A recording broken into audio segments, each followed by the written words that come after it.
Magandang hapon mga kababayan. Kasama natin si former Chief Legal Counsel Sal Panelo sa Day 15 ng trial. Attorney, what are your major takeaways sa pagdinig ngayong araw, ikalabing-limang araw po ng trial dito sa Senate Impeachment Court? I'm watching The Planet of the Apes. Planet of the Apes. Yes, have you seen it? Yeah. Watch it and you will understand what I'm saying. Grabe yun, sir. Anyway, specifically, ano gusto Pero mo? kanina kasi na-establish na yung pera talaga ginamit sa surveillance. Pero doon sa testimonies kanina ni Del Campo, hindi raw yun sapat. At kailangan ng AR or mga resibo para patunayan na may accomplishment at nagamit yung confidential funds sa purpose na dinisenyo para sa perang yon. Ano masasabi mo doon, attorney? Babalikan natin yung unang sinabi ko na kahit ano pang sabihin nila dyan ngayon, dahil inamin na nila na ang kanilang findings ay preliminary lang, recommendatory lang, hindi final. So useless lahat ang pinag-uusapan nila dyan. Kasi ang basis ng Artikulo 1, Article 1 of the Articles of Impeachment, is there is a finding of irregularity of the disbursements of the confidential funds. But the witnesses themselves are saying their findings are not final. And therefore, there is no basis for the impeachment complaint against Inday Sara. Kaya sa tingin ko, waste of time lahat yung, in fact, yung mga pinag-uusapan nila ngayon at kahapon. Puro peripheral and magiging irrelevant na lahat. Kasi yung pinaka-basis mo for suing the Vice President no longer exists by your admission that preliminary ang finding mo. Sila na mismo nagsasabi, hindi po, may subject to review pa. Meron pa 180 days and so forth and so on. Bakit? Anong pinag-uusapan natin dito? Kaya in fact, two of the judges, I told them, tatlo na pala sila. Sabi ko, the impeachment court can on its own dismiss this particular article.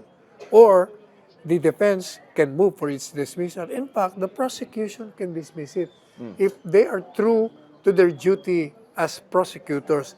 Kasi gaya ng sinabi ni Robin Padilla, hindi porket prosecutor ka, ang gagawin mo lang, usigin mo. Pag nakita mong mali, ang ginagawa mong pag-uusig, you have to render justice kasi yun ang pangunahing trabaho mo. Kaya dapat, yung mismong prosecution, nakikita na nila na walang basis yung demanda ng mga House prosecutors, dapat sila mismo magpa-dismiss ng kaso sa Article 1. Ito yung attorney. Tingnan mo, muna, bago pa yan. Yung Article 4, di ba, ang base nun, grave threats and inciting to sedition. Tingnan mo. Yung inciting to sedition, dinismiss ng DOJ. ng DOJ. Yung grave threats, final. Pero, tanda mo, ang basis ng Article 4 ay yung dalawang crime na yon.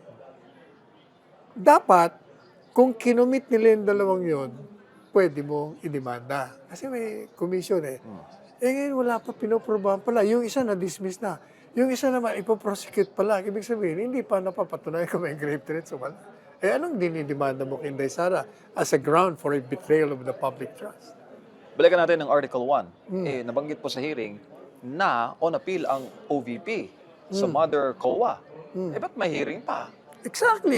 May appeal lang nga, hindi pa nga final. Hindi, yun nga ba sinasabi ko, 2 weeks ago pa yata, o last week ko pa sinasabi, di ba? Dapat talaga, ang gagawin, either the prosecution, the defense, or the impeachment court should dismiss Article 1 kasi wala nga basis.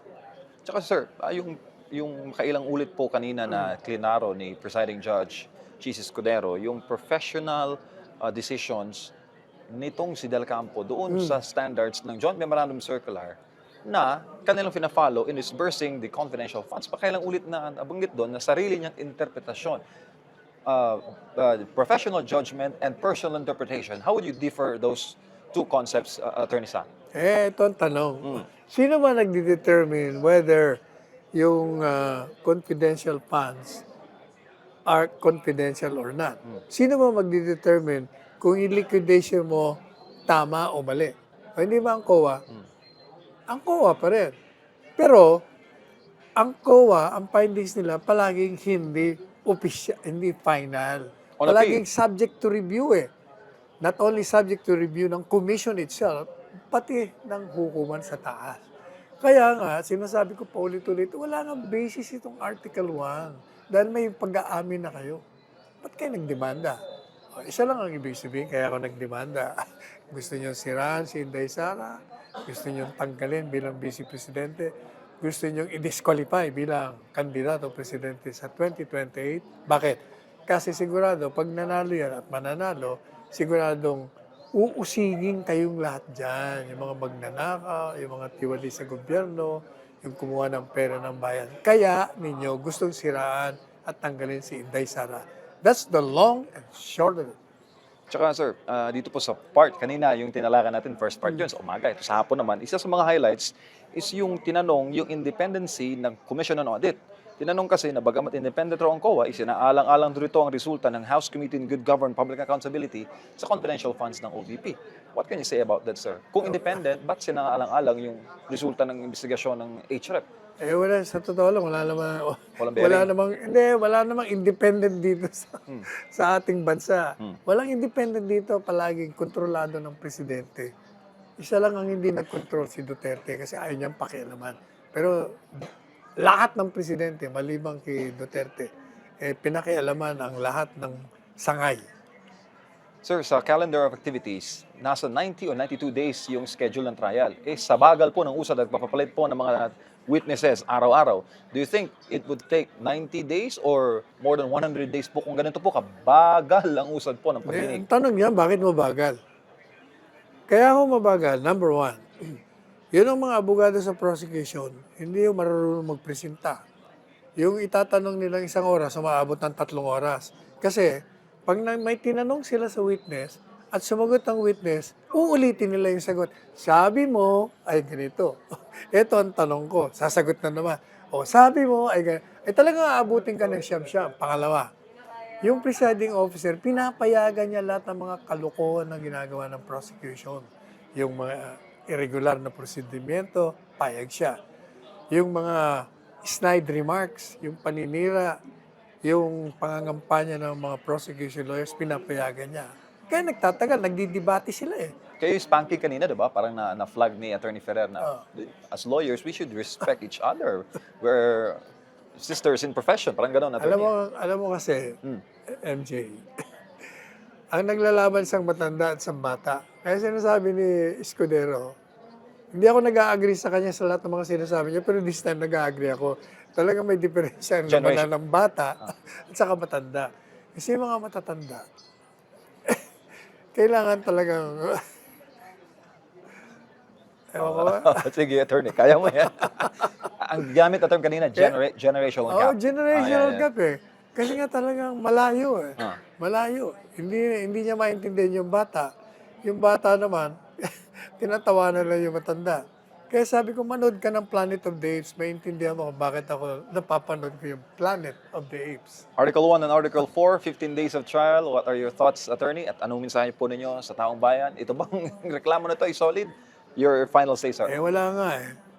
As far as I'm concerned, lahat ng articles of impeachment, walang basihan. At nakikita na natin habang tumatagal, kumbaga, lumalantad lalo yung overwhelming desire of the detractors of the Vice President to obliterate her from the political landscape.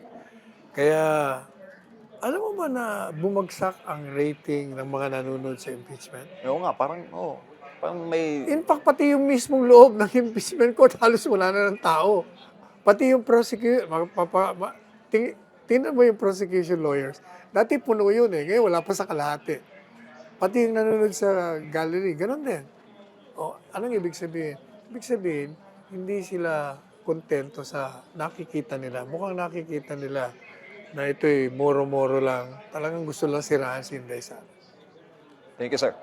Yan Thank po si you. former Chief Legal Counsel Sal Panelo.